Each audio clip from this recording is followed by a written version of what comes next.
حبيبي يا حبيبي يا حبيبي كيف أنا خصوصا شيء ما لنا كتور كبير بفضل الله ابن عطاء الإسكندري الفاتحة. أعوذ بالله من الشيطان الرجيم بسم الله الرحمن الرحيم الحمد لله رب العالمين الرحمن الرحيم مالك يوم الدين إياك نعبد وإياك نستعين اهدنا الصراط المستقيم صراط الذين أنعمت عليهم غير المغضوب عليهم ولا الضالين آمين. Kemarin kita sudah membahas bab tobat, ini masih berurusan dengan tobat lagi. Jadi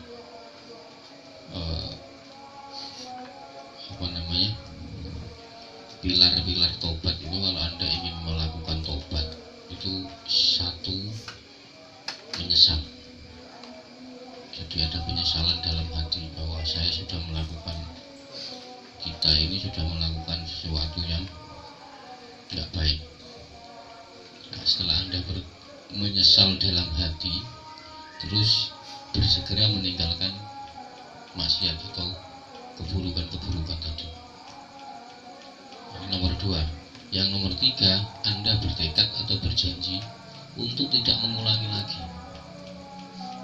Ya, bertekad seandainya tadi kita melakukan hal yang baik, terus kita tobat, kita berjanji untuk tidak mengulangi. Kok seandainya kita mengulang lagi, ya nggak apa-apa. Tapi yang penting kita sudah bertekad untuk tidak mengulangi lagi.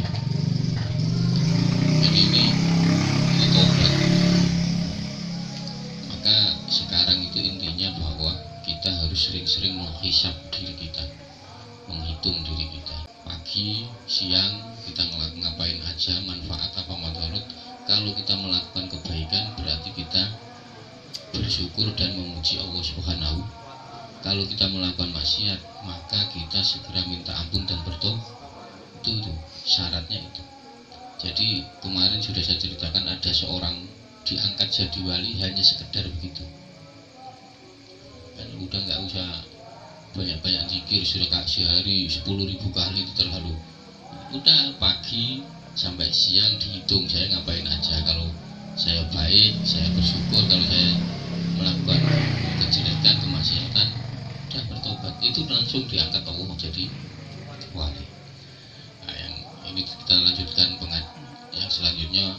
Ini soal mengikuti Nabi Muhammad SAW. Jadi ada 2 ciri, ada 2 ini untuk mengikuti Nabi itu, ada yang terang-terangan, ada yang samar. Yang terang-terangan tadi kemarin sudah kita bahas, sholat, puasa, zakat, haji, jihad, itu terang-terangan. Nah, yang samar itu apa? Jadi kita sudah beriktikad untuk melakukan sholat, untuk merenung. Kita ini sholat ini melakukan ketaatan kepada Allah. Ternyata dalam sholat itu kita tidak menemukan Allah. Oh, ini masalah. Itu berarti kalau menurut Ibnu Athaillah Anda punya penyakit hati. Penyakit hati itu yang pertama disebut oleh Ibnu Athaillah itu som dan ujub. Ujub itu apa? Mengunggulkan amalnya. Oh, saya sudah melakukan ini, saya jadi banser, saya menjaga kiai, itu namanya ujub. Kalau Anda sholat tapi tidak menemukan Allah, berarti hati Anda bermasalah. Oh, ini memang sulit ini dilakukan. Tapi kalau tidak mulai dari sekarang, ya susah. Maka standar orang tobat ini harus kita lakukan. Allah Ta'ala, sa'asrifu an ayati alladzina yatakabbaruna fil ardi bighairil haq. Lah padahal Allah itu kalau sudah apa ya, aku akan membelokkan atau menjauhkan dari ayat-ayatku. Maksudnya ayat-ayatku itu kekuasaan atas orang-orang yang di muka bumi ini. Kenapa kok sama Allah malah dibelokkan? Ya karena manusia itu tidak punya hak untuk nggak punya hak. Jadi yang punya hak sombong itu ya Allah Subhanahu wa taala. Jadi itu cukup. Jadi yang boleh sombong itu cuman Allah Subhanahu wa taala. Wa yakunu misaluka kal mahmumi alladhi yajidu fi famihi syukara. Fi famihi syukara marron. Diumpamakan orang yang sholat tapi tidak menemukan Allah, tidak happy, tidak bahagia, itu seperti kal mahmumi, kayak orang yang sakit panas ya. Alladzi yajidu fi famihi syukar. Jadi dia orang kalau sakit itu gula itu rasanya pahit. Jadi dia tidak menemukan rasa manis gula. Orang yang sakitnya sampai panas itu ketika dia di dalam mulutnya ada gula itu dia tidak merasakan manis. Nah itu umpamanya orang yang sholat, orang yang melakukan kebaikan tapi dia tidak menemukan Allah Subhanahu wa taala. Nah, susah itu. Makanya kita latihan ya. Kalau nggak latihan ya nggak bisa. Ya jadi umpamanya itu orang sakit panas, saking panasnya itu ketika dikasih gula mulutnya itu dia tidak merasakan manis, malah kerasa pahit. Fal maksiyatu ma'ad dulli wal iftiqari khairun min ta'ati ma'a izzi wa istikbar. Nah, orang bermaksiat tapi dia merasa bersalah, merasa hina dan mengharap pengampunan Allah Subhanahu wa taala itu lebih baik dibanding apa? Khairun min ta'ati mal izzi wal istikbar, dibanding orang yang taat tapi dia sombong dan takabur. Itu lebih baik. Jadi seumpama Anda melakukan maksiat terus Anda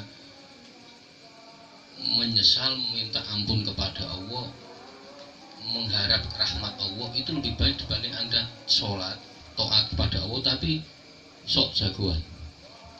Oh, saya sudah taat, saya sudah sholat. Dibanding itu. Jadi orang, maka kemarin kan saya juga la majlis, ya, tidak ada majlis yang paling bagus, yang paling manfaat di hadapan Allah kecuali majlismu itu hanya mencela dirimu sendiri. Jadi ketika kita sendirian itu nggak usah mikir yang lain, berpikir diri sendiri, celah bahwa saya ini makhluk doib, saya ini makhluk ini, saya ini, udah pokoknya celah kita sendiri, nggak usah mikir orang lain, mau baik mau buruk itu orang lain biarkan. Tapi majelis yang paling manfaat di depan Allah, di hadapan Allah, itu cuma itu. Jadi nggak usah ngurusin yang lain, urusi diri kita, menghisap diri kita sendiri. Jangan ngomongin orang, sudah ngomongin diri kita sendiri bahwa kita ini jelek, saya ini macam-macam, udah itu celalah Anda sendiri di hadapan Allah Subhanahu. Tapi jangan di depan orang, jangan ngomong oh saya ini begini, ngomong itu namanya membuka aib sendiri, nggak baik. Itu ya. Jadi seperti orang sakit panas ketika dikasih gula yang nggak kerasa gulanya ya pahit. Waqala ta'ala hikayatan an Ibrahim al-Khalil alaihi wa ala Nabi Muhammad afdhalus sholati wa atim salam. Aman tabi'ani fa innahu minni. Man mongko utawa iso tabi'ani kang anu sapa man fa innahu minni iku sebene iso. Jadi ada cerita Nabi Nuh, fama fuhumu hadza anaman la yatabahu laisa minhu wa qala ta'ala hikayatan an Nuhin alaihi wa ala Nabi Mustafa as-salatu wassalam. Nabi Nuh itu pernah berkata begini, ini ibni min ahli, bahwa anaknya itu bagian dari keluarga. Anakku adalah bagian dari keluarga. Itu Nabi Nuh pernah berkata begini. Fa'ajaba mongko jawab sapa Allah, maka Allah menjawab subhanahu biqaulihi minal matbu'i wa in kana ajnabiyya. Oh tidak, anakmu itu bukan kamu, bukan pengikutmu. Jadi qala ta'ala ya nuhu innahu laisa min ahlik innahu amalan ghairu sholih, bahwa anakmu itu tidak termasuk keluargamu karena dia mempunyai amal yang tidak soleh. Jadi standar ahli itu ya harus generasinya sama. Generasi sekarang ngaji berarti anak kita ngaji itu ahli, termasuk keluarga. Dan Nabi Nuh itu pernah diingatkan Allah begitu. Pernah diingatkan Allah begitu. Nabi Nuh bilang bahwa anak saya adalah keluarga saya. Langsung ditegur Allah, qala ya Nuh innahu laysa min ahlika innahu amalun ghairuka. Oh enggak, itu bukan ahli kamu, Pak. Wal mutaba'atu taj'alu at-tabi'u ka'annahu juz'un minal matbu'i. Jadi yang menjadikan orang yang mengikuti seperti bagian orang yang jadi kita ini, pengikut kita ini harus sama dengan kita, harus sama dengan kita. Wa in kana asnabiyan kasal mana al-Farisi radhiyallahu anhu liqaulihi sallallahu alaihi wasallam. Contohnya ada namanya Salman al-Farisi. Ini orang Persia. Ini bukan termasuk ahli waktu itu, maksudnya bukan orang Mekah, dia orang Persia. Berarti dia ajnabi, orang luar. Dia bukan keluarga kita. Salman min ahlil bait. Wa ma'mul anna Salmana min ahlil fard. Sudah jelas bahwa Salman di situ orang Persia. Walakin bil mutaba'ati qala anhu sallallahu ta'liman fakama annal mutaba'ati tusbitu ittisal. Nabi mengatakan enggak bahwa Salman ini keluarga kita karena dia mengikuti Rasul. Jadi untuk mengajari umat bahwa mengikuti itu menyebabkan sambung atau bertemu itu, jadi dan tidak mengikuti itu, yang dimaksud tidak mengikuti itu ingkar menyembah kepada Allah atau mengikuti Rasul, itu yang dimaksud tidak mengikuti. Yang dimaksud mengikuti atau yang dimaksud dengan ahli yaitu berarti kita ikut kepada Rasul Muhammad Shallallahu Alaihi Wasallam. Maka Nabi Nuh pernah ditegur karena mengatakan bahwa anaknya adalah keluarga tidak. Waqad jama'a wa khairu kulluhu fi baiti wa ja'ala mufadatul mutabatul nabi. Jadi standar ya ini, bahwa ini kitab ini memang agak kalau dipelajari sama anak-anak muda ini nanti gampang. Kok begini ya gitu pasti. Belum siap sebenarnya. Belajar kitab ini belum siap. Oh ini berat kitab. Walau belajar yang belajar apalagi Gusti Kron ini bingung nanti dari rumah. Aduh begini tiap hari nggak siap. Tapi latihan walaupun sehari kita menghisap, mungkin nanti seminggu enggak, nanti kita hisap lagi, nanti sebulan enggak, enggak apa-apa, tidak apa-apa. Tapi ini latihan. Tapi Anda kalau ingin bertemu dengan Allah, ini harus Anda lakukan tobat. Enggak bisa enggak. Nah, tobat itu ya tadi menghisap diri kita sendiri. Jadi ya kadang ya susah ya. Saya sendiri aja bingung apalagi sampean ya. Jadi gitulah apa namanya. Tapi setidaknya kita latih ya. Fatabi'uhu bil qana'a bima. Apalagi nanti kalau sudah bahas bab qana'a, bab penerimaan. Qana'a itu apa? Menerima ing pandum itu bahasa Indonesianya apa? Menerima ing pandum. Jadi dikasih begini ya alhamdulillah. Apa itu? Menerima ing pandum. Oh itu kalau sudah bahas itu protes terus sampai nanti. Dikasih miskin alhamdulillah, dikasih istrinya jelek alhamdulillah, dikasih jomblo alhamdulillah. Wah itu malah repot nanti sampai. Waduh ini gimana kok begini ini wah itu. Nah, tapi setidaknya kita latih. Memang semua itu kehendak Allah. Maka kita harus iman kepada kodok-kodar yang baik atau yang jelek, kita harus iman. Maka meninggalkan hal-hal yang dolim, maksudnya dolim itu keluarga apa namanya, dolim kepada manusia, dolim kepada Rasul dan lain sebagainya, itu bukan termasuk ahli, bukan termasuk keluarga. Yang dimaksud keluarga atau ahli itu mengikuti Rasul Muhammad SAW. Kalau ngaji ini kebanyakan itu takutnya malah buat leng nanti. Oh ini berat memang, kitab ini berat. Ya tapi setidaknya kita sudah belajar. Setidaknya kita sudah belajar bahwa oh begini toh cara tobat itu. Jadi tobat itu tahu nggak? Sampean arti tobat itu apa? Tobat itu kembali. Ya, kembali dari sesuatu yang tercela menurut syariat menuju sesuatu yang terpuji. Nah, itu menurut syariat. Tapi kalau menurut orang-orang tasawuf itu kembali kepada Allah setelah jauh darinya. Jadi kita kembali kepada Allah setelah kita jauh darinya. Itu tobat. Makanya kembali. Kalau lagunya andai kau datang kembali.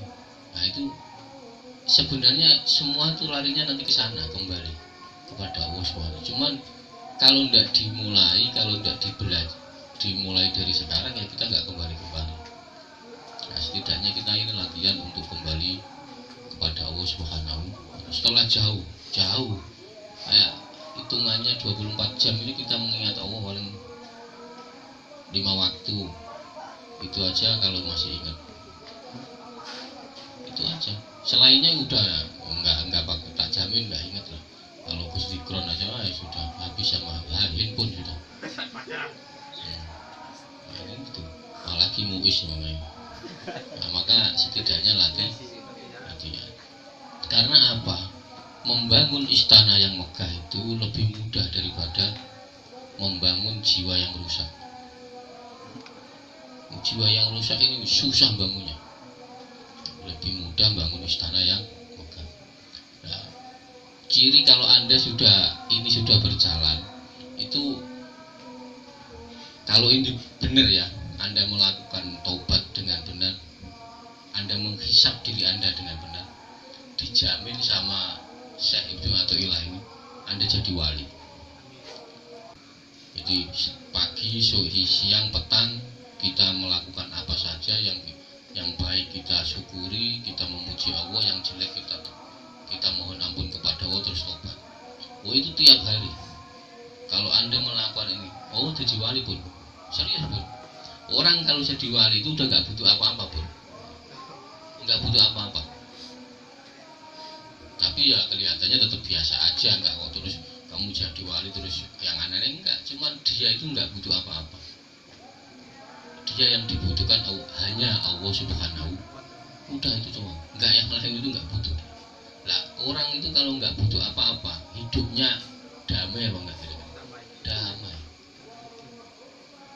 Handphone enggak butuh, masih enggak butuh apa-apa. Duit enggak butuh. Nah, itu. Nah, kan. Masalahnya masih jomblo lah itu. Itu. Nah itu kuncinya. Kalau Anda ingin jadi wali ya ini tobat yang benar. Ya semua ini kita latihan bareng-bareng. Qala in kuntum tuhibbuna wa fattabi'uni yuhibbukum. Wa idza talaqtu khairan qulu faqul Allahumma inni as'aluka li rasulika fi aqwali wa af'ali. Wallahu a'lam bishawab.